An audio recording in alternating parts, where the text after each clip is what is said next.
Payg'ambarimiz aytganlar, agar bu dunyo ichidagi hamma zeb-ziynatlari bilan Alloh taoloning nazdida chivinni qonatichalik qadri bo'lganida, bu dunyodan bu kofirga, bitta kofirga bir ho'plam suv ham bermagan bo'lar edi.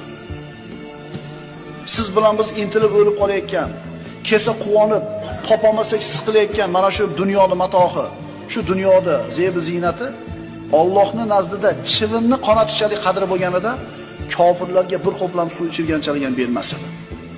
Chunki bu narsalarni maqsad qilib yugurishlik to'g'ri emas edi musulmonga. Rizqingga yozgan banda, janob.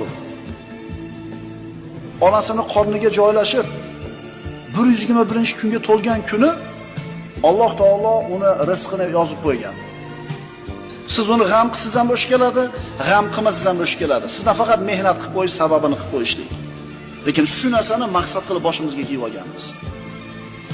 Topayotganlar endi topolmayapmiz-da, bo'lmayapti desa, topayotganlarga ham yetmayapti, ishonaveringlar. To'g'rimi?